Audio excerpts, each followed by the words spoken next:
Angin laut berhembus lembut ketika matahari mulai condong ke barat, menyisakan cahaya keemasan yang memantul di permukaan air. Pelabuhan Senja, yang mendapat namanya dari warna jingga yang selalu menari di cakrawala setiap sore, tampak hidup namun damai. Kapal-kapal nelayan bergerak perlahan menuju dermaga, seolah mengikuti irama napas lautan yang tenang. Gemericik ombak memecah kesunyian dan menjadi musik alam yang menenangkan. Para nelayan berdiri di buritan kapal dengan wajah lelah namun penuh harapan. Hasil tangkapan hari itu tidak selalu sama, namun hari ini mereka tersenyum lebih lebar dari biasanya. Ikan-ikan mengkilap diturunkan dari kapal dan disambut oleh teriakan ramah para pedagang perempuan yang menunggu di tepi dermaga. Ada yang membawa bakul besar, ada pula yang hanya menggendong keranjang bambu kecil, semuanya berharap mendapatkan rezeki dari laut yang murah hati. Suasana pasar pelabuhan menjelang senja selalu ramai. Anak-anak kecil berlarian di antara tumpukan ikan, burung camar berputar-putar di udara mengejar bau segar dari hasil tangkapan. Pedagang menawarkan ikan dengan suara lantang, kadang bercanda, kadang berseloroh tentang betapa kerasnya hidup di tepi laut. Namun tawa mereka mengusir segala kesuraman. Di pelabuhan ini, setiap orang saling mengenal, saling membantu, dan hidup sebagai satu keluarga besar yang sederhana. Seorang lelaki tua bernama Pak Mahdar, nelayan paling sepuh di pelabuhan itu, duduk di pinggir dermaga sambil mengusap janggut putihnya. Ia memandang lautan dengan mata sendu, seakan mengenang masa muda yang telah lama berlalu. Laut ini mengajarkan kesabaran, gumamnya pelan. Kalimat itu seperti doa dan nasihat bagi siapapun yang mendengarnya. Nelayan lain menghormatinya, bukan hanya karena usianya, tetapi karena kebijaksanaan yang selalu ia bagikan. Di balik semua keriuhan itu, pelabuhan menyimpan ketenangan yang sulit dijelaskan. Setiap batu, setiap papan kayu dermaga, seakan menyimpan cerita puluhan tahun kehidupan masyarakat pesisir. Aroma garam, jeritan camar, dan suara kapal yang bersandar membentuk kenangan yang sulit dilupakan. Bahkan pendatang sekalipun akan merasakan kedamaian seakan pelabuhan memeluk mereka dengan lembut. Namun, kedamaian itu bukan berarti tanpa beban. Para nelayan sering berbicara tentang betapa beratnya melawan ombak besar saat musim barat tiba, atau tentang harga ikan yang kadang merosot tanpa alasan. Tapi mereka tetap bertahan. Pelabuhan ini bukan hanya tempat mencari nafkah, ia adalah rumah. Tempat di mana setiap senja membawa janji bahwa esok akan lebih baik. Seorang anak kecil berlari sambil tertawa, memegang kepiting kecil yang ia temukan di sela-sela peti. Ibunya mengejar sambil tertawa pula, lalu mengangkat anak itu dan memeluknya erat. Adegan sederhana itu mencerminkan betapa hangatnya kehidupan di pelabuhan. Suasana seperti ini membuat siapapun percaya bahwa dunia masih menyimpan kebaikan. Sore itu tampak seperti sore-sore lainnya, damai, hangat, dan penuh kehidupan. Tak seorang pun menyangka bahwa ketenangan yang mereka nikmati adalah ketenangan terakhir sebelum badai sesungguhnya datang, bukan badai yang dibawa angin laut, tetapi badai dari manusia kejam yang tak mengenal belas kasihan. Pelabuhan Senja masih tersenyum, belum sadar bahwa penderitaan diam-diam sedang merayap menuju dermaga mereka. Fajar baru saja menyentuh cakrawala ketika suara ayam berkokok memecah kesunyian desa pesisir itu. Rumah kayu sederhana milik keluarga Aminah mulai diterangi cahaya tipis yang masuk melalui celah-celah dindingnya. Aminah bangun lebih cepat dari ibunya, seperti biasanya, dan segera menyiapkan air panas untuk mencuci ikan yang akan mereka jual. Matanya masih sedikit berat, namun tekadnya selalu lebih kuat dari rasa lelah yang menempel di tubuhnya. Ibunya, Mak Sari, keluar dari kamar sambil mengikat kerudung lusuh yang sudah menemaninya bertahun-tahun berjualan. Ia tersenyum melihat putrinya yang rajin itu. "Kau selalu bangun paling dulu, Nak," ucapnya lembut. Aminah hanya membalas dengan senyum kecil sambil terus membersihkan ikan-ikan segar yang dibawa ayahnya semalam. Tangannya cekatan, gerakan yang sudah ia kuasai sejak kecil. Suasana rumah mereka selalu hangat meski perabotannya sederhana. Aroma laut terbawa angin dan masuk melalui jendela kecil, bercampur dengan wangi ikan segar. Bagi sebagian orang, bau itu mungkin menyengat, namun bagi Aminah, itulah bau kehidupan. Bau rezeki, bau perjuangan, bau yang sama yang memenuhi pelabuhan di senja sebelumnya, senja yang kelak disesalinya karena perlahan kedamaian itu mulai terkoyak. Saat mereka berjalan menuju pasar pelabuhan, Aminah memperhatikan perubahan kecil yang membuat dadanya terasa aneh. Beberapa pedagang terlihat lebih tegang pagi itu. Ada yang menunduk sambil berbisik-bisik, Ada yang terburu-buru menata dagangan seolah takut sesuatu akan terjadi. Aminah menangkap beberapa suara lirih tentang orang-orang asing yang datang semalam, namun ia belum benar-benar memahami maksudnya. Maksari menata ikan-ikan mereka di atas meja kayu yang dingin. Ia mencoba terlihat ceria meski mata tuanya menyimpan sedikit kecemasan. Aminah membantu merapikan dan menyiapkan timbangan tua yang selalu mereka gunakan. Meski suasananya agak berbeda, Aminah tetap berusaha membuat pelanggannya tersenyum. Ia menyapa setiap nelayan dan pedagang yang lewat, tetapi sebagian hanya membalas dengan anggukan singkat dan pandangan gelisah. Semilir angin laut pagi itu tak lagi menenangkan seperti biasanya. Aminah merasakan sesuatu yang abstrak, sesuatu yang seperti bayangan gelap yang belum memperlihatkan wajahnya. Ia mencoba mengabaikannya, meyakinkan diri bahwa mungkin hanya perasaannya saja yang terlalu sensitif setelah mendengar omongan orang. Namun hatinya berdegup sedikit lebih cepat ketika melihat dua lelaki asing berjalan menyusuri pasar, memandang para pedagang dengan tatapan seperti menilai mangsa. Aminah memalingkan wajah, mencoba tetap fokus pada pekerjaannya. Ia tak ingin berprasangka buruk. Di pesantren, ia diajarkan untuk berbaik sangka kepada siapapun. Tetapi naluri seorang perempuan seringkali lebih jujur daripada logika. Dan naluri itu berkata bahwa kedamaian yang selama ini mereka jaga hampir runtuh, bahkan sebelum mereka sadar sepenuhnya bahwa sesuatu sudah berubah di pelabuhan senja. Pagi itu berakhir tidak seperti biasanya. Senyum para pedagang tampak lebih kaku, pelabuhan lebih sunyi, dan Aminah meninggalkan pasar dengan pikiran yang menggelayut berat. Ia tidak tahu bahwa bayangan kegelapan itu akan segera meluas, menyelimuti pelabuhan yang ia cintai, dan menuntunnya ke jalan yang tak pernah ia bayangkan sebelumnya. Sore itu angin laut bertiup sedikit lebih kencang, membuat dedaunan kelapa bergoyang seperti melambai pada langit jingga. Aminah berjalan menyusuri jalan setapak menuju masjid tua desa mereka, membawa tas kecil berisi mushaf dan buku-buku mengaji untuk murid-muridnya. Meski sepanjang hari tadi hatinya terasa gelisah, langkahnya menuju masjid selalu membawa ketenangan tersendiri. Seakan setiap jejak kaki mendekatkannya pada ruang yang bebas dari segala hiruk-pikuk dunia. Masjid tua itu berdiri kokoh dengan dinding kayu berwarna pudar dan atap yang sudah beberapa kali ditambal. Namun bagi warga, masjid itulah tempat paling suci dan paling bersejarah. Di sanalah generasi demi generasi belajar mengaji, berdoa, dan menenangkan hati.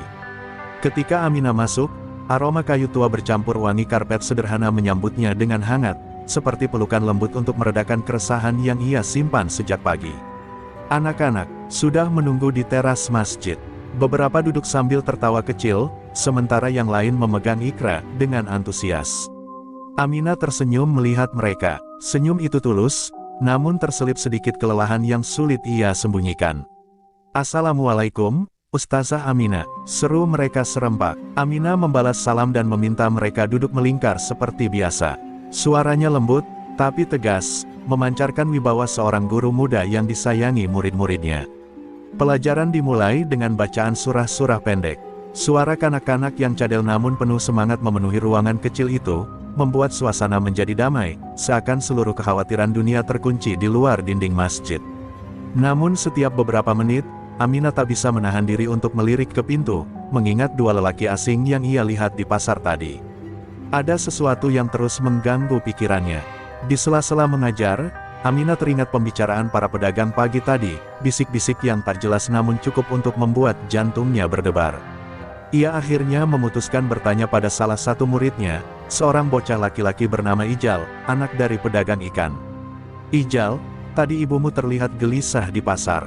Ada apa?" Bocah itu terdiam, menunduk, lalu menjawab dengan suara kecil, "Kata ibu, ada orang-orang jahat datang, Bu Guru. Mereka memalak, katanya besok mereka kembali." Jawaban itu membuat dada Aminah mengencang. Jadi dugaan para pedagang bukan rumor semata. Ancaman itu nyata, dan sudah merayap masuk ke kehidupan mereka. Namun Aminah berusaha tetap tenang, tidak ingin menularkan ketakutan kepada anak-anak yang masih polos. Ia mengusap kepala Ijal dan berkata, "Jangan takut. Selama kita bersama dan berdoa, Allah selalu melindungi." Pelajaran mengaji berlanjut hingga matahari tenggelam sepenuhnya. Anak-anak pulang satu persatu, meninggalkan masjid dengan tawa riang yang perlahan menjauh. Aminah mengunci mushaf-mushaf mereka di lemari kayu, lalu berdiri di tengah masjid yang mulai gelap. Hanya cahaya lampu minyak yang berkedip-kedip menerangi ruang itu, menciptakan bayangan panjang di dinding. Dalam kesunyian itu, Aminah berdoa dengan suara lirih, doa yang lebih panjang dari biasanya. Ia memohon kekuatan, memohon ketenangan, dan memohon agar pelabuhan tempat mereka mencari nafkah tidak direnggut oleh tangan-tangan kejam yang baru datang. Namun jauh di dalam hatinya, Aminah merasa bahwa sesuatu yang besar sedang mendekat. Dan entah mengapa, ia tahu bahwa dirinya tidak bisa hanya menjadi penonton ketika badai itu akhirnya tiba. Malam turun perlahan seperti tirai gelap yang menutupi langit pesisir. Aminah berjalan pulang dari masjid tua dengan langkah yang sedikit lebih cepat dari biasanya. Angin laut yang biasanya menenangkan kini terasa menggigit kulit, membawa hawa dingin yang membuatnya merapatkan selendang. Bayang-bayang pepohonan di sepanjang jalan tampak lebih panjang dan menyeramkan. Meskipun ia mencoba mengusir kecemasan dari hatinya, kata-kata Ijal terus terngiang di telinganya, besok mereka kembali. Sesampainya di rumah, Aminah melihat ayahnya, Pak Rahman, duduk sendirian di teras sambil menatap gelap. Pemandangan itu jarang terjadi, ayahnya biasanya sudah tidur setelah seharian melaut.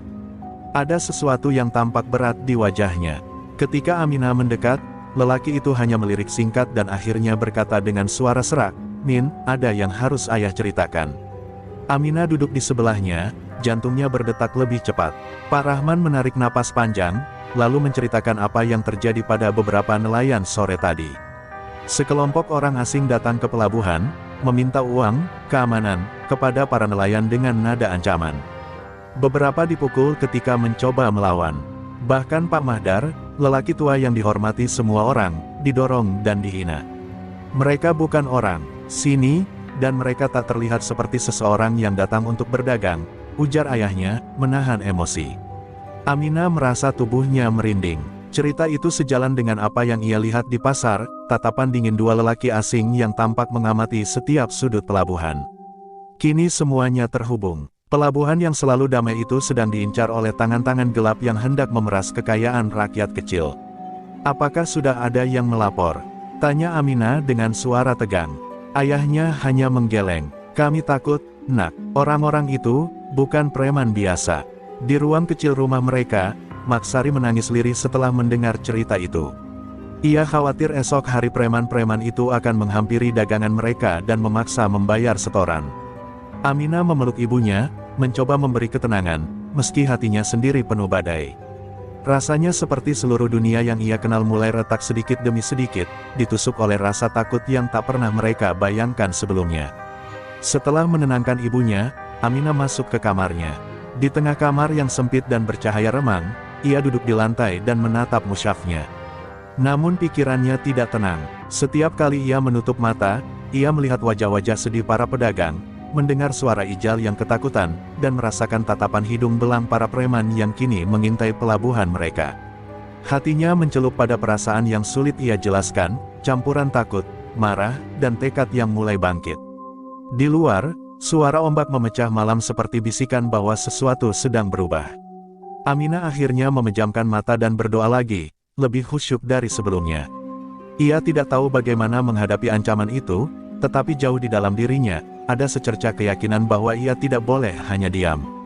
Tidak ketika rumahnya terancam, tidak ketika orang-orang baik yang ia sayangi hidup dalam ketakutan. Ketika ia akhirnya berbaring untuk tidur, angin malam yang masuk melalui celah jendela seakan membawa firasat buruk. Firasat bahwa hari esok tidak akan sama lagi. Firasat bahwa bayang-bayang ancaman yang mulai merayap malam ini akan segera menunjukkan wajah aslinya, dan menghancurkan kedamaian pelabuhan senja yang telah lama mereka jaga. Pagi itu, udara terasa lebih berat dari biasanya. Ketika Aminah dan ibunya berjalan ke pasar pelabuhan, langit tampak muram, seolah ikut merasakan kegelisahan yang melanda warga. Tidak ada canda ringan dari para pedagang, tidak ada tawa riang anak-anak yang biasanya berlarian.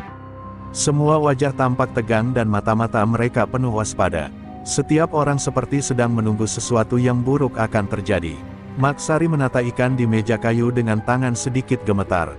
Aminah memperhatikan sekeliling, merasakan suasana aneh yang membuatnya sulit bernapas lega.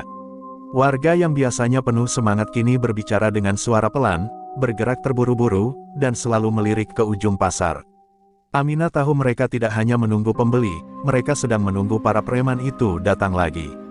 Dan ketakutan itu lebih nyata dibandingkan angin laut yang menerpa wajahnya.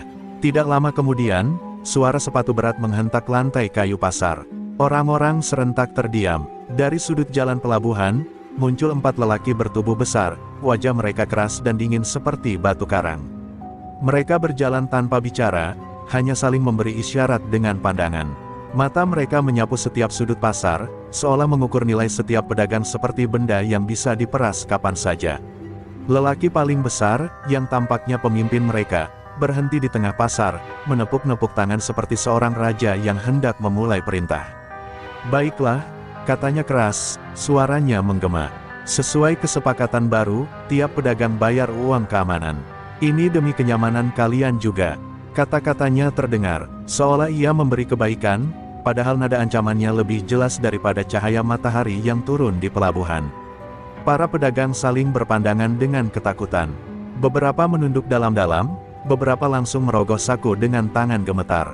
Aminah melihat seorang ibu parubaya menangis pelan sambil memberikan uang yang seharusnya ia gunakan untuk membeli beras hari ini. Preman itu hanya tertawa sinis, tidak punya sedikit pun belas kasihan. Suasana pasar berubah menjadi kuburan sunyi yang penuh keputusasaan. Ketika para preman itu mendekat ke meja ikan milik Maksari, jantung Aminah berdegup semakin kencang. Pemimpin preman itu menatap ikan-ikan mereka lalu tersenyum mengejek. "Kalian dagang banyak hari ini, harus bayar lebih." Ia mengulurkan tangan, menunggu. Maksari merapikan kerudung dengan tangan gemetar. "Tapi, kami belum laku, Pak, belum dapat apa-apa," kata ibunya pelan, hampir tidak terdengar. Tubuh Aminah menegang seperti busur yang ditarik kuat. Tanpa peringatan, preman itu menyambar beberapa ekor ikan dan melemparkannya ke tanah. "Kalau belum laku, ya salah kalian. Jangan banyak alasan," bentaknya. Beberapa ikan menggelinding dan hancur diinjak sepatu mereka. Aminah merasakan darahnya mendidih. Tangannya mengepal erat sampai buku jarinya memutih. Ia ingin maju, ingin meneriaki laki-laki itu, ingin merebut kembali harga diri ibunya yang diinjak-injak. Tapi ia masih menahan diri, karena satu langkah salah saja bisa membahayakan nyawa mereka. Ketika pemimpin preman itu hendak meraih lagi ikan-ikan mereka, mata Aminah bertemu langsung dengan matanya. Tatapan itu dingin, penuh amarah yang terpendam dan keberanian yang tak dapat disembunyikan.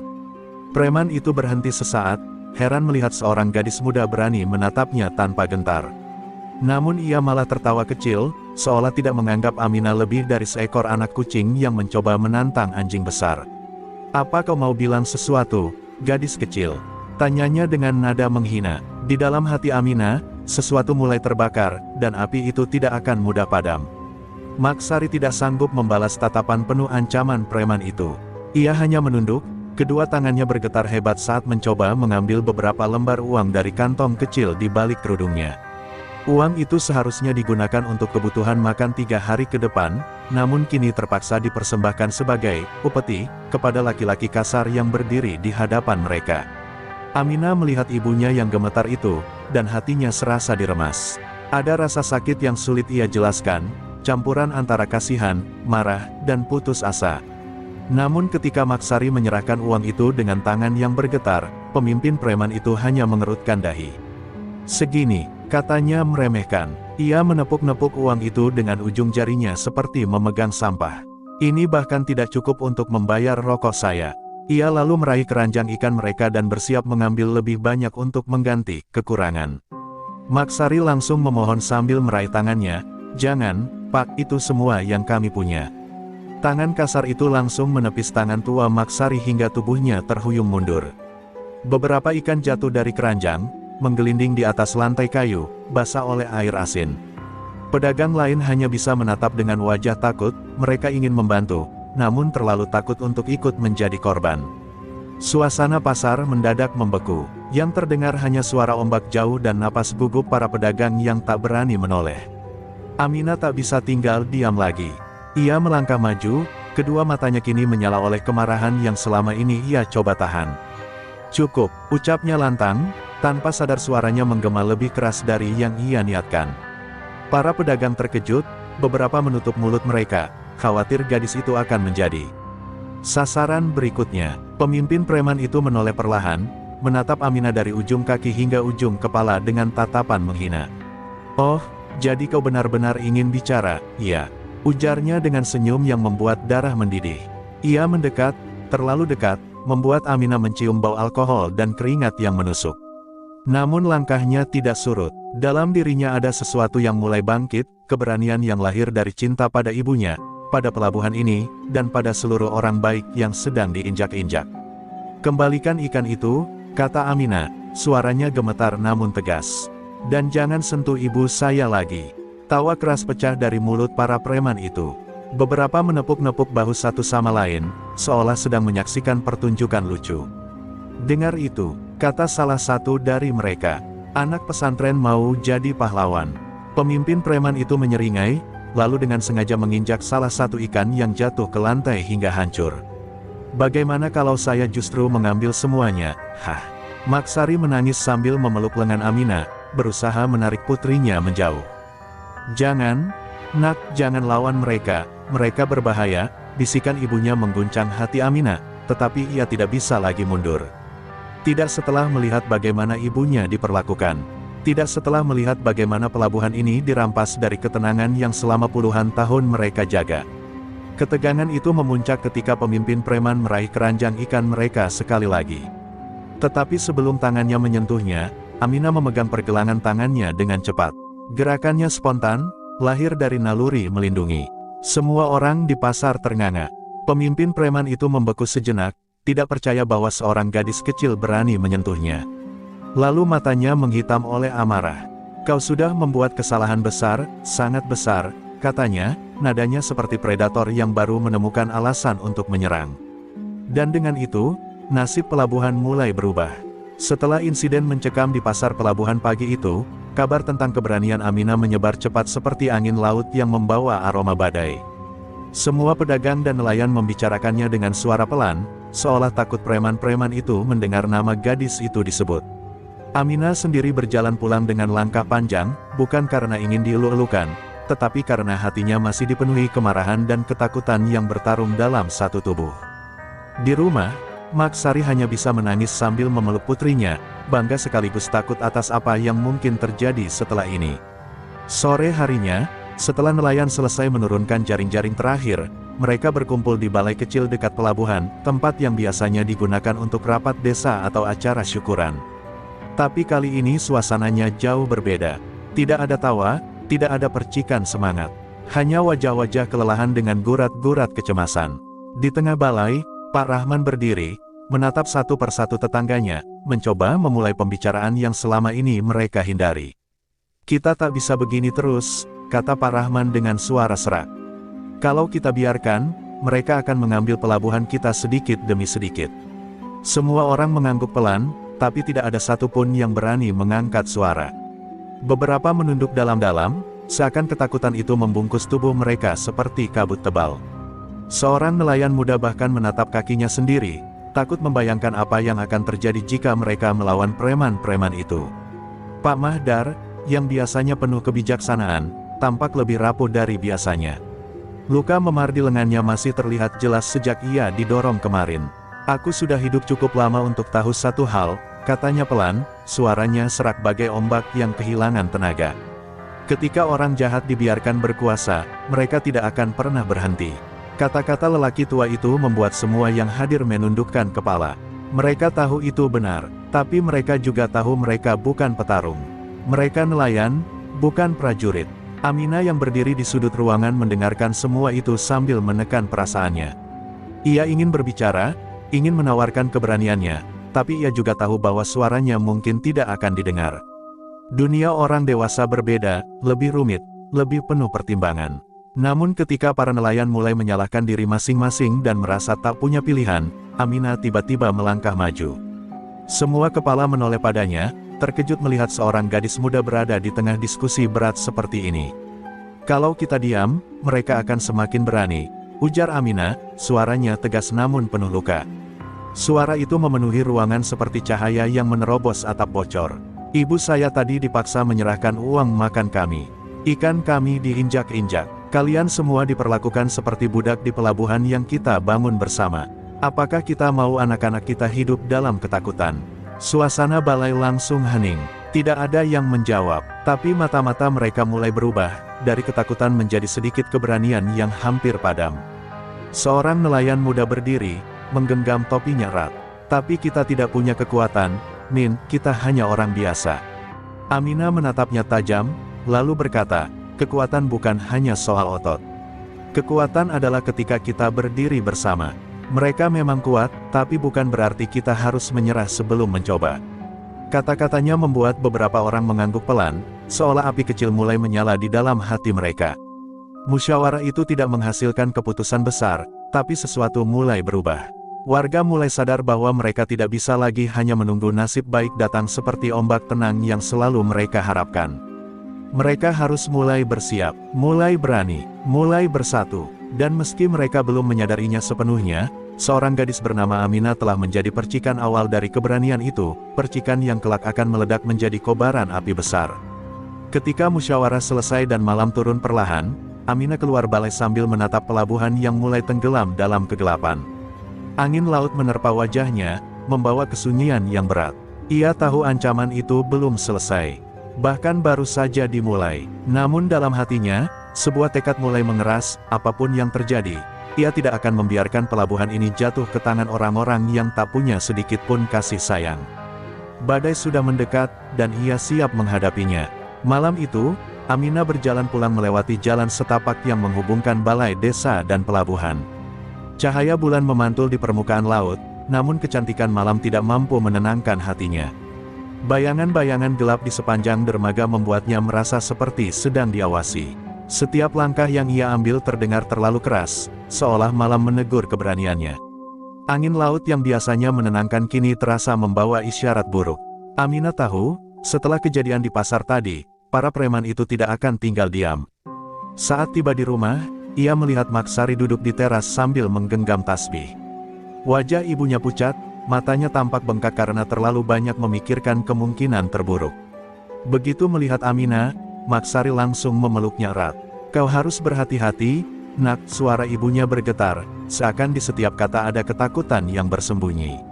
Aminah membalas pelukan itu, mencoba menenangkan ibunya meski dirinya sendiri tidak sepenuhnya tenang. Ia merasa bersalah, karena keberaniannya membuka perang yang lebih besar dari sekadar pertengkaran di pasar. Setelah makan malam sederhana, Aminah duduk sendirian di kamar sambil menatap kitab-kitab yang tertata rapi. Ia membuka salah satunya, berharap menemukan ketenangan seperti biasanya, tetapi pikirannya tak bisa fokus. Setiap ayat yang ia baca seolah berubah menjadi peringatan, siapakah yang akan tersakiti selanjutnya? Apakah keberaniannya akan membawa bencana bagi orang-orang yang ia sayangi? Keraguan itu menusuk hatinya seperti duri panjang. Namun semakin ia memikirkannya, semakin ia sadar bahwa apapun risikonya, ia tidak bisa mundur. Di luar, anjing-anjing kampung tiba-tiba menggonggong keras. Suara langkah kaki terdengar dari kejauhan, makin lama makin mendekat. Aminah berdiri perlahan dan mengintip dari jendela. Beberapa sosok bayangan berjalan melewati rumah-rumah warga, seolah sedang mencari seseorang. Jantung Aminah berdegup kencang ketika ia melihat salah satu sosok itu membawa balok kayu. Ia langsung mematikan lampu kamar dan berusaha mengatur napas. Bayangan itu semakin mendekat ke arah rumahnya. Ia memegang dinding, mencoba menahan rasa gemetar yang menjalar sampai ke ujung jemarinya. Maksari keluar dari kamar dan melihat anaknya berdiri tegang. "Ada apa, Min?" bisiknya panik. Aminah hanya mengangkat jari ke bibir, mengajak ibunya diam. Mereka berdua menahan napas saat suara sepatu menghentak-hentak di depan rumah. Suara kasar seorang pria terdengar samar, "Mana anak itu, gadis sok jagoan itu?" Maksari menutup mulutnya agar tidak berteriak ketakutan.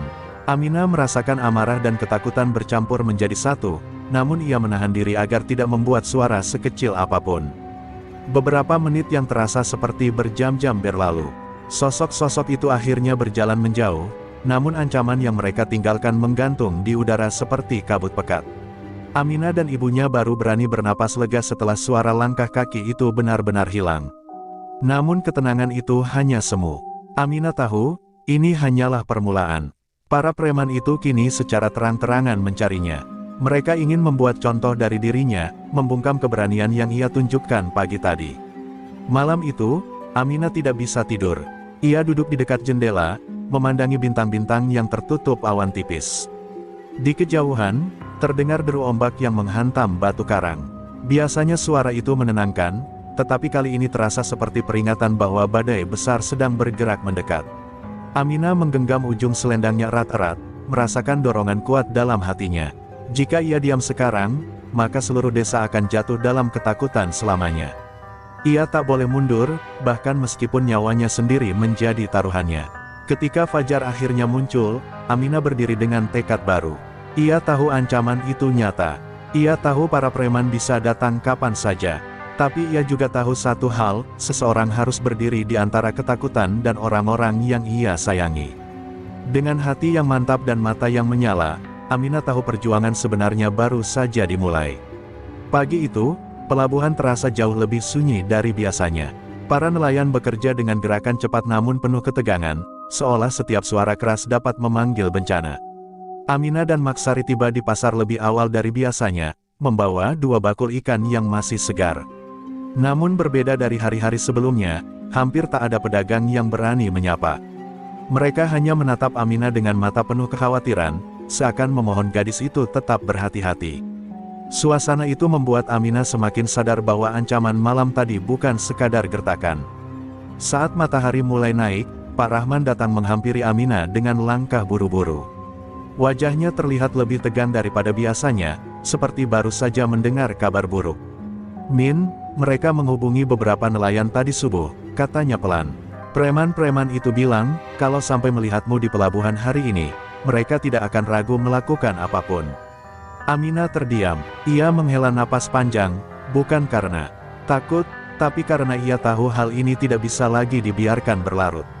Tekanan demi tekanan membuat seluruh warga hidup dalam ketakutan yang hampir menggerogoti harapan terakhir mereka. Maksari langsung menggenggam lengan Aminah dengan kuat. "Kita pulang saja, nak, jangan jualan hari ini. Ibu mohon," bisiknya dengan suara bergetar. Rasa khawatir seorang ibu jelas terlihat di wajahnya. Aminah memandang ibunya dengan mata lembut namun mantap. "Bu, kalau kita mundur sekarang, mereka akan semakin berani. Semua orang di pelabuhan ini akan terus hidup dalam tekanan." Walau kata-katanya logis, Maksari justru semakin takut. Ia tahu anaknya tidak pernah mundur sekalipun ketika merasa sesuatu harus diperjuangkan. Beberapa pedagang di sekitar mereka mulai berbisik-bisik, memperhatikan dari jauh. Sebagian tampak ingin mendukung, tetapi ketakutan mencegah mereka untuk angkat suara. Seekor kucing liar menyelinap di bawah meja, mencari sisa ikan, namun bahkan gerakan kecil itu membuat beberapa orang terkejut. Begitu dalamnya rasa takut yang menguasai pasar hari itu. Aminah menatap sekitar, melihat betapa tempat yang dulu penuh warna kini berubah menjadi arena penuh kecemasan. Dan itu membuat hatinya semakin keras. Ia tidak akan membiarkan ketenangan pelabuhan mati dalam genggaman orang-orang tak bermoral. Tak lama kemudian, sebuah suara keras datang dari arah dermaga. Seperti langkah banyak orang berjalan bersamaan, menghentak-hentak kayu papan dermaga hingga terdengar dari jauh. Beberapa pedagang langsung menutup lapak mereka terburu-buru. Nelayan buru-buru mengangkat jaring, sebagian berlari pulang. Dari kejauhan, Aminah melihat bayangan sekelompok pria berbadan besar berjalan mendekat. Mereka tidak berusaha menyembunyikan diri, mereka datang dengan niat menunjukkan kekuasaan, mengirim pesan bahwa tak ada seorang pun yang boleh menentang mereka. Maksari panik dan berusaha menarik Aminah ke belakang lapak. "Kita sembunyi dulu, Min. Jangan di sini." Tapi Aminah menahan tangan ibunya sambil menggeleng pelan. "Ibu, mereka akan terus mengganggu, bahkan kalau aku lari hari ini." Ucapan itu membuat Maksari menangis tanpa suara. Aminah menatap langit sesaat, merasakan tekadnya menguat seperti besi yang ditempa panas. Ia berdiri tegak di depan lapaknya, menunggu kelompok itu mendekat. Angin laut tiba-tiba terasa dingin, seperti ikut menahan napas. Ketika para preman itu akhirnya mencapai pasar, suasana berubah seketika. Semua orang menunduk, sebagian menahan napas di balik lapak. Pemimpin mereka, seorang pria berwajah garang bernama Riko, melangkah maju sambil menyeringai. Tatapannya langsung tertuju pada Aminah, seolah ia telah menunggu kesempatan ini sejak pagi. "Nah, gadis yang berani itu ternyata masih berani jualan di sini," katanya dengan suara tajam. Aminah menatapnya tanpa gentar, meski jantungnya berdegup kencang. Di balik keberanian itu, ia tahu satu hal, jika ia mundur sekarang, semua perjuangannya selama ini akan sia-sia. Dalam hati Aminah, ketakutan dan keberanian berperang dengan sengit. Namun di saat itu juga, ada sesuatu yang meletup dalam dirinya, sebuah keyakinan kuat bahwa ia akan melakukan apapun untuk melindungi desa ini. Riko dan kelompoknya semakin mendekat, siap melakukan apapun untuk menakutinya. Tapi Aminah berdiri tegak, menunggu dengan tatapan yang tak lagi gentar. Ombak pelabuhan menghantam batu dengan keras, seakan ikut menyuarakan bahwa hari ini bukan hari biasa. Hari ini adalah awal dari perlawanan yang tak akan pernah mereka lupakan. Riko berhenti hanya beberapa langkah di depan Aminah. Tatapannya dingin, penuh niat buruk yang tak disamarkan sedikitpun. Anggotanya berdiri di belakangnya seperti bayang-bayang hitam yang siap menerkam kapan saja. "Kau membuat masalah besar, Nak," ujarnya sambil menyeringai sinis. "Apa, kau pikir hanya karena berani bersuara, kau bisa mengubah apapun di sini?" Aminah menggenggam ujung selendangnya, mencoba meredam getaran kecil pada tangannya. Ia bernapas dalam-dalam, lalu berkata pelan namun tegas, "Aku hanya melakukan apa yang seharusnya dilakukan semua orang di sini, melindungi tempat ini." Tawa kasar para preman itu pecah, merobek keheningan pasar yang sudah sejak tadi tertahan. Beberapa pedagang yang mengintip dari balik lapak langsung menunduk ketakutan. Riko melangkah lebih dekat, memeriksa wajah Aminah seolah menilai keberaniannya seperti seorang jagal menilai hewan sembelihan. "Kau masih muda," katanya perlahan, "terlalu muda untuk mengerti bahwa dunia ini tidak memihak orang baik." Ia mengangkat tangan, memberi isyarat kepada bawahannya untuk mendekat. Suara langkah mereka terdengar berat, seperti gemuruh badai yang siap menghantam. Aminah sempat melirik ke arah ibunya yang bersembunyi di balik lapak ikan sambil menatapnya dengan wajah penuh ketakutan. Tatapan itu menusuk hati Aminah, tetapi anehnya justru menambah keberanian yang mengalir dalam dirinya. Ia melangkah setengah langkah maju, berdiri tegak di hadapan Riko. "Dunia memang tidak selalu memihak orang baik," katanya, "tapi itu bukan alasan untuk membiarkan orang buruk menguasai segalanya." Kata-kata itu membuat beberapa warga yang mengintip mengangkat sedikit kepala mereka, seolah keberanian Aminah menular dari jarak jauh. Namun Riko bukan tipe pria yang bisa diredam oleh kata-kata. Ia mendecak pelan lalu tiba-tiba meraih kerah baju Aminah, menariknya mendekat dalam gerakan cepat yang membuat beberapa pedagang menjerit tertahan. "Mulutmu terlalu tajam untuk ukuran gadis kampung," ujarnya sambil menyeringai. Aminah menatapnya tanpa berkedip, walau jantungnya serasa memukul-mukul tulang rusuknya seperti palu besi. Beberapa preman lainnya bergerak mendekat, mengurung Aminah dari berbagai arah. Maksari hampir ingin berteriak, tapi ketakutan menahan suaranya di tenggorokan. Saat situasi mencapai puncak ketegangan, sebuah suara berat menggema dari arah belakang pasar. "Lepaskan anak itu!" Semua kepala menoleh. Ternyata beberapa nelayan, dipimpin Pak Rahman dan Pak Mahdar, berjalan mendekat dengan wajah tegang namun penuh tekad. Mereka tidak membawa senjata apapun, hanya tongkat bambu dan dayung kayu seadanya. Meski begitu, keberanian yang terpancar dari langkah mereka membuat para preman sedikit terkejut. Angin laut berhembus kencang seolah menyambut keberanian baru itu. Riko melirik mereka sambil tertawa sinis. "Oh, sekarang para nelayan mau bermain jadi pahlawan," katanya sambil melepas kerah Aminah. Para nelayan berhenti beberapa meter dari kelompok itu, namun tidak satu pun dari mereka mundur. "Kami tidak akan biarkan kau menyentuh siapapun lagi," ujar Pak Rahman, suaranya bergetar namun jelas. "Pelabuhan ini bukan tempatmu berkuasa." Beberapa pedagang mulai muncul dari balik lapak, meski masih dengan wajah ketakutan. Hadirnya para nelayan bagaikan sinar kecil di tengah kegelapan yang menyesakkan. Riko mulai kehilangan kesabarannya. "Kalian pikir jumlah kalian cukup untuk menghentikan kami?" Ia memberi isyarat cepat kepada anak buahnya. 5 preman langsung maju, mendekati para nelayan dengan ancaman terbuka. Situasi berubah menjadi seperti dua kelompok yang saling menunggu ledakan pertama. Aminah melihat semua itu dengan dada berdebar. Ia tahu bentrokan tidak terhindarkan lagi. Dalam detik-detik tegang itu, ia melangkah maju dan berdiri di antara dua kelompok itu, membuat semua mata kembali tertuju padanya. Dengan suara yang tenang namun tajam, Aminah berkata, "Jika hari ini harus ada yang terluka, biarkan aku yang pertama. Tapi ingat satu hal, kalian tidak akan bisa mematahkan seluruh desa ini hanya dengan ancaman." Riko memandangnya tajam, seakan berusaha menebak seberapa jauh gadis itu akan melawan. Angin berhenti sejenak, para warga menahan napas, dan suasana pasar terasa membeku. Pertempuran besar belum dimulai, namun bibitnya sudah jelas, ini bukan lagi sekadar masalah kecil, ini adalah permulaan perang yang akan mengubah pelabuhan itu selamanya. Ketegangan di pasar pelabuhan semakin memuncak ketika Aminah berdiri di antara dua kelompok itu.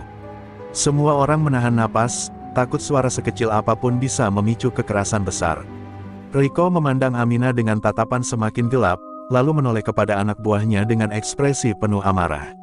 "Selesaikan," katanya singkat. Perintah itu meluncur begitu saja, namun suaranya cukup untuk mematahkan keheningan yang menggantung sejak tadi, seperti petir pertama sebelum badai besar datang. Salah satu preman bertubuh paling besar melangkah maju, mengayunkan lengannya ke arah Pak Rahman. Dengan refleks, Pak Rahman menangkis menggunakan dayung kayu yang sudah tua, membuat suara kayu beradu keras menggema di seluruh pasar. Dua nelayan lain ikut menyusul, berusaha menahan serangan bertubi-tubi dari preman lainnya.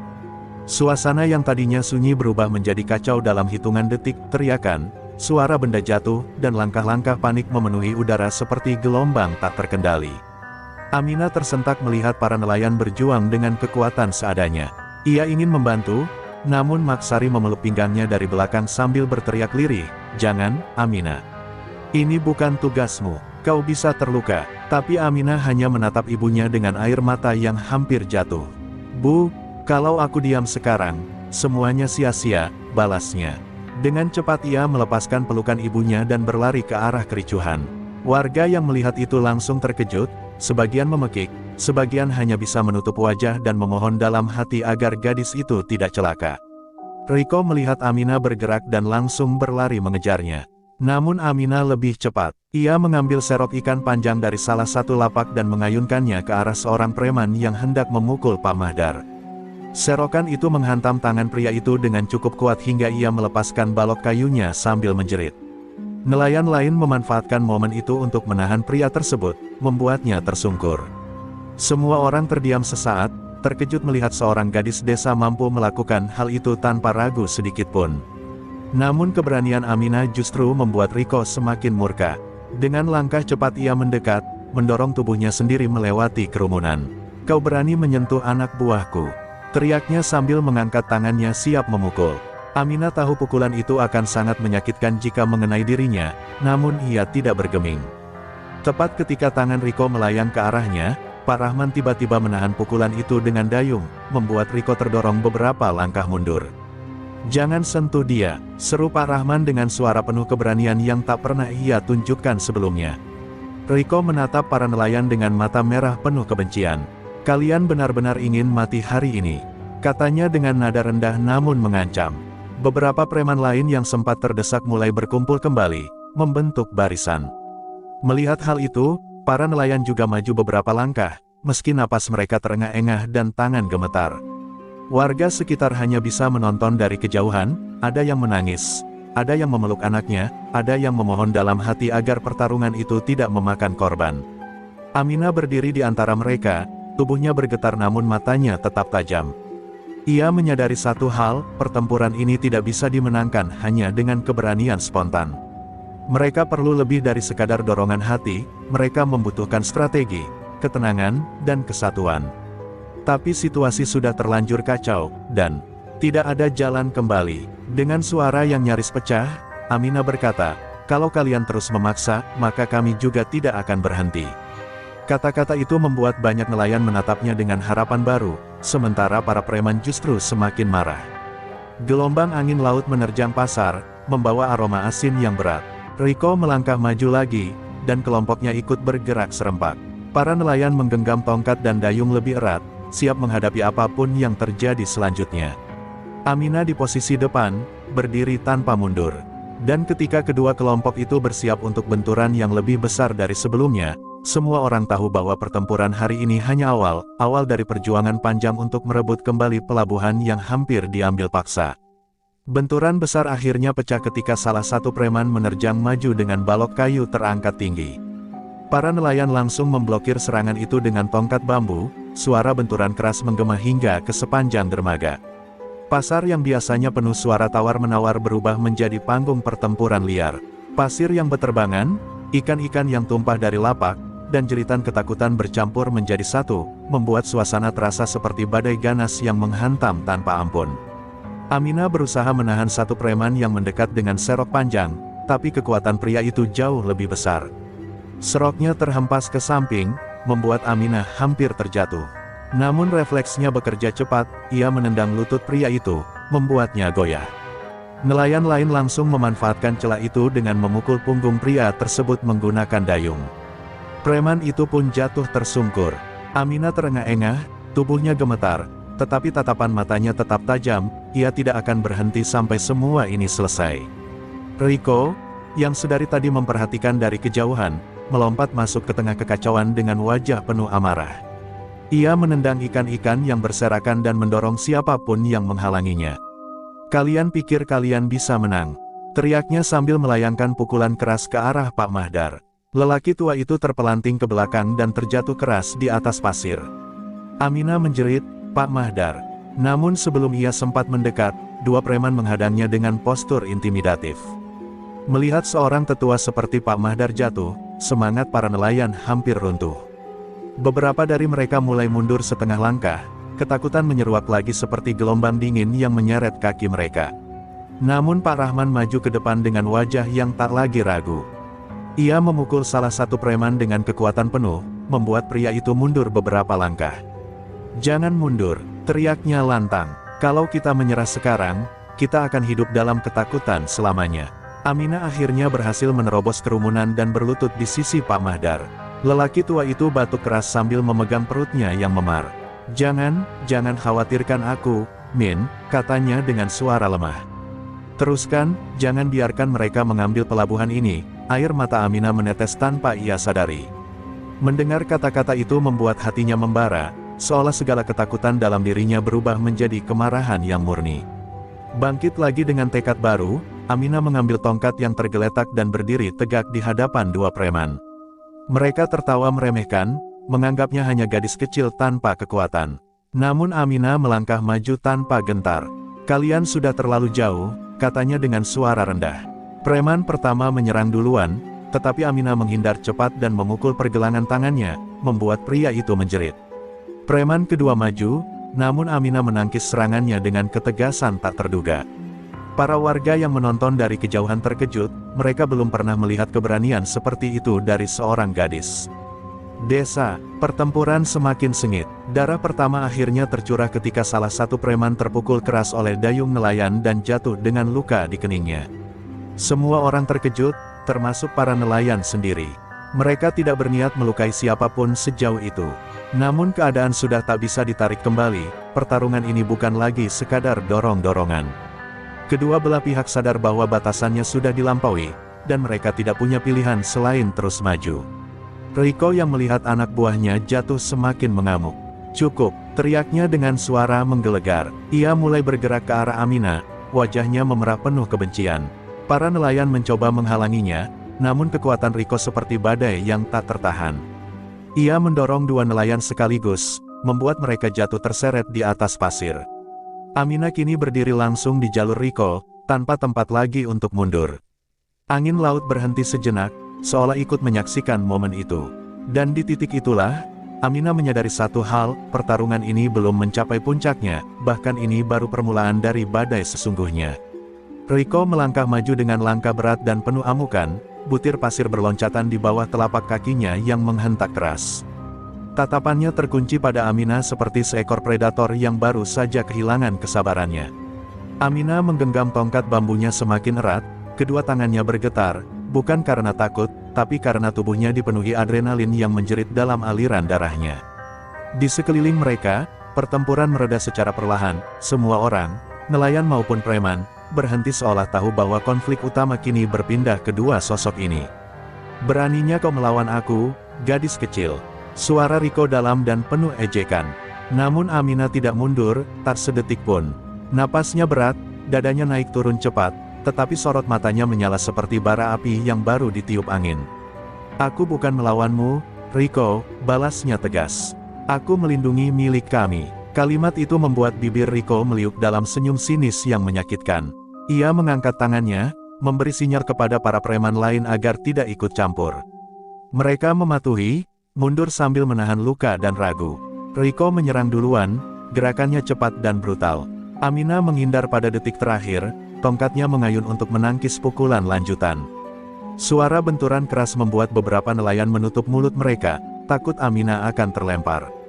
Namun entah dari mana kekuatan itu datang, Aminah bertahan. Ia mundur beberapa langkah, kakinya menyeret pasir, tapi ia tidak jatuh. Riko terkejut, ia tidak menyangka gadis itu mampu menahan serangannya yang penuh tenaga. Dengan keberanian yang seolah tidak rasional, Aminah balik menyerang. Ia mengayunkan tongkat ke arah bahu Riko. Pria itu menepisnya dengan mudah, namun tepisan itu membuka celah kecil, celah yang langsung dimanfaatkan Aminah. Ia memutar badan dan menghantamkan ujung tongkat ke tulang rusuk Riko. Pria itu mengerang, mundur satu langkah. Para nelayan berseru kecil, sebagian tak percaya melihat Aminah mampu menyerang balik sekeras itu. Amarah Riko meledak. Dengan teriakan garang, ia meraih tongkat Aminah dan memutarnya begitu cepat hingga tongkat itu terlepas dari genggaman Aminah. Tongkat bambu itu terbang dan jatuh beberapa meter jauhnya. Aminah tersentak, kehilangan satu-satunya pertahanan yang ia punya. Beberapa nelayan berusaha maju membantu, tetapi preman-preman Riko menghadang mereka kembali. Riko mendekat, telapak tangannya mengepal, siap menghantam. "Sekarang kau tidak punya apa-apa lagi," serunya. Namun tepat sebelum pukulan itu melayang, Aminah bergerak. Ia merunduk, meraih segenggam pasir, dan melemparkannya ke arah wajah Riko. Pasir itu mengenai matanya, membuatnya berteriak kesal sambil menggosok wajah. "Ini bukan teknik heroik, ini bertahan hidup." Aminah cepat bangkit dan menendang keras lutut Riko. Pria itu tertekuk, kehilangan keseimbangan. Para nelayan bersorak lega, sekaligus terkejut melihat kelincahan Aminah yang selama ini tidak pernah mereka duga. Tetapi kemenangan kecil itu tidak berlangsung lama. Riko, meski kesakitan, memegang pergelangan kaki Aminah dan menariknya kuat-kuat. Tubuh Aminah terjatuh keras ke pasir.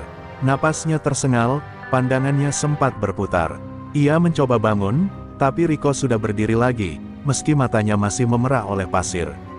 Dengan suara serak penuh kebencian ia berkata, "Sekarang, selesai sudah semua ini."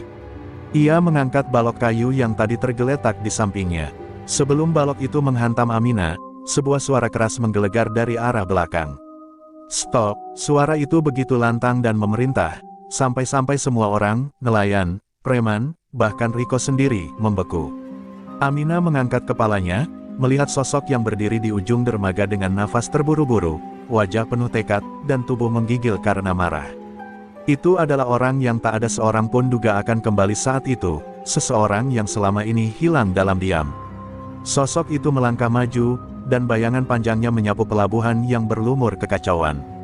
Semua mata tertuju pada sosok yang berdiri di ujung dermaga itu. Nafasnya memburu, dadanya naik turun, pakaian kerjanya masih basah oleh keringat dan air laut. Itu adalah Pak Hasan, ayah Aminah, lelaki yang selama ini dianggap sebagian orang terlalu lembut, terlalu tenang, terlalu sabar. Lelaki yang memilih diam ketimbang berkelahi. Lelaki yang selama ini memendam rasa bersalah karena tak mampu melindungi pelabuhan dari para preman. Kini, matanya menyalakan sesuatu yang tak pernah Aminah lihat sebelumnya, kemarahan seorang ayah yang anaknya hampir celaka. Riko mendengus, seperti tidak menganggap ancaman itu serius. "Oh, jadi nelayan tua ini akhirnya keluar juga," ejeknya, sambil mengangkat balok kayu kembali. Pak Hasan tidak menjawab. Ia melangkah maju perlahan, langkahnya mantap, tatapannya tajam seperti ombak malam yang menggulung tanpa suara. Para nelayan yang melihatnya terkejut, bukan karena kedatangannya, tetapi karena aura yang dibawanya. Sosok yang biasanya menunduk sopan itu kini menatap langsung ke mata Riko, tanpa gentar sedikitpun. Aminah yang masih terbaring di pasir mencoba bangkit. "Ayah, jangan," bisiknya lirih. Namun Pak Hasan mengangkat tangan, memberi isyarat agar Aminah tetap tenang. Gurat-gurat kecemasan di wajahnya jelas terlihat, tetapi ia tidak membiarkan kegelisahan itu menggetarkan suaranya. "Kau sudah cukup menyakiti orang-orangku," katanya dengan suara parau namun tegas. "Sekarang berhenti." Kata-kata itu sederhana, tetapi kekuatannya terasa menghentak seluruh pelabuhan. Riko tertawa keras, suara yang memantul di antara perahu-perahu yang berjejer. "Kalau kau ingin mati duluan sebelum anakmu, aku persilakan," teriaknya. Ia melompat maju, mengayunkan balok kayu ke arah kepala Pak Hasan. Namun secepat kilat Pak Hasan merunduk, menggulungkan tubuhnya ke samping, dan meraih seutas tali tambang panjang yang tergeletak di lantai dermaga. Dengan gerakan yang tampak seperti refleks seorang pelaut berpengalaman, ia menarik tali itu kuat-kuat, membuat kaki Riko terjerat. Riko jatuh tersungkur, balok kayu terlepas dari tangannya, menghantam papan dermaga dengan suara keras. Para preman tersentak, mereka tidak pernah melihat Riko dijatuhkan sedramatis itu. Pak Hasan tidak berhenti di situ. Ia menarik ujung tali ke belakang, menahan tubuh Riko agar tetap tersungkur. "Kau pikir kami tidak bisa melawan?" Suara Pak Hasan bergetar antara marah dan takut. "Kami diam selama ini bukan karena kalah, tapi karena berharap kalian berhenti." Namun Riko bukan orang yang mudah menyerah. Dengan dengusan penuh benci, ia meraih pisau kecil yang tersembunyi di pinggangnya. Aminah yang melihat itu menjerit, tubuhnya spontan berdiri meski seluruh ototnya sakit. "Ayah, awas!" teriaknya. Namun sebelum Riko sempat bangkit dan menyerang, dua nelayan tua, Pak Dul dan Pak Rano, melompat bersamaan, menahan kedua lengan Riko dari belakang. Pisau itu terjatuh ke laut, tenggelam dalam sekejap. Suasana pelabuhan berubah drastis. Para nelayan yang awalnya ketakutan kini bergerak maju, satu persatu memihak pada Aminah dan ayahnya. Beberapa di antara mereka menangis karena lega, beberapa berteriak marah atas segala kesengsaraan yang mereka pendam selama berbulan-bulan. Riko, yang kini tak lagi bebas, meronta seperti binatang yang terpojok. Namun tatapan Aminah mengunci geraknya, tatapan yang tenang, namun syarat ketegasan. Aminah berjalan pelan ke arah Riko. Setiap langkahnya mengikis rasa takut yang dulu mengekangnya. Ketika ia berdiri tepat di depan pria yang selama ini membuat pelabuhan mereka menderita, ia berbicara dengan suara yang tidak keras, namun membuat setiap orang terdiam. "Di tempat ini, tidak ada ruang untuk penindasan," katanya.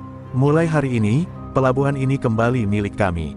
Dan untuk pertama kalinya sejak kekacauan dimulai, pelabuhan itu merasakan keheningan yang berbeda, bukan ketakutan, tetapi awal dari keadilan." Angin pelabuhan yang tadinya terasa panas oleh ketegangan kini meniup lembut rambut Aminah, namun tubuhnya masih gemetar. Setelah berkata bahwa pelabuhan kembali milik mereka, ia merasakan kekosongan aneh dalam dadanya, bukan karena penyesalan, tetapi karena seluruh ketegangan tiba-tiba runtuh seperti bangunan rapuh yang diguncang badai. Pak Hasan segera menghampirinya, memegang kedua bahunya dengan mata penuh kecemasan. "Aminah, kau terluka." Suaranya parau, tertekuk oleh rasa takut yang baru saja dialaminya. Aminah tersenyum samar, meski bibirnya sudah pecah dan pipinya memar. "Aku baik-baik saja, ayah." Namun ketika ia mencoba berdiri tegak, lututnya hampir roboh. Pak Hasan sigap menopangnya, dan para nelayan segera mendekat, membentuk lingkaran pelindung di sekitar mereka. Beberapa perempuan yang berjualan ikan di pasar mengusap mata mereka sambil menatap Aminah penuh kekaguman dan iba. Mereka belum pernah melihat gadis itu sedekat ini dalam kondisi sepatah hati. Di sisi lain, Riko masih dijaga ketat oleh Pak Dul dan Pak Rano. Tubuhnya penuh debu dan pasir, wajahnya penuh amarah namun juga ketakutan yang berusaha ia sembunyikan. Setelah beberapa menit, suara gemuruh kecil mulai terdengar dari kejauhan, suara puluhan langkah kaki yang mendekat. Semua orang menoleh. Ternyata para pemuda desa, yang selama ini bekerja di laut lepas, pulang lebih awal setelah mendengar kabar keributan melalui radio. Mereka berlari, dan begitu melihat keadaan pelabuhan, wajah-wajah mereka berubah tegang. Salah satu pemuda, Bram, yang terkenal berani di desa itu, langsung mendekati Riko dan para premannya. "Ini mereka yang memeras kita." Suaranya bergetar menahan amarah. Para nelayan mengangguk pelan. Bram menggertakkan gigi, ingin maju, namun Aminah mengangkat tangan. Gerakannya lembut namun tegas, cukup untuk menghentikan orang-orang yang sudah tersulut. "Sudah," katanya lirih tapi jelas. "Kita lakukan ini dengan kepala dingin. Jangan biarkan kita menjadi seperti mereka." Kata-kata itu membuat pelabuhan kembali hening. Para nelayan saling memandang, seolah meresapi pesan itu. Meski Aminah tampak lemah, suara yang keluar darinya mengandung wibawa seorang pemimpin yang tidak pernah mereka duga akan lahir dari tubuh seorang gadis pesantren yang biasanya hanya tersenyum sopan dan menunduk ketika lewat. Bram menunduk hormat, menahan emosinya. "Baik, Aminah, kami ikut kata-katamu." Pak Hasan menatap putrinya dengan bangga bercampur khawatir.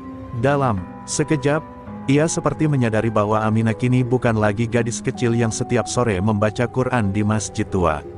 Ia adalah penopang desa, pelita yang muncul ketika semua orang kehilangan harapan. Kita harus membawa mereka ke balai desa, kata Pak Hasan.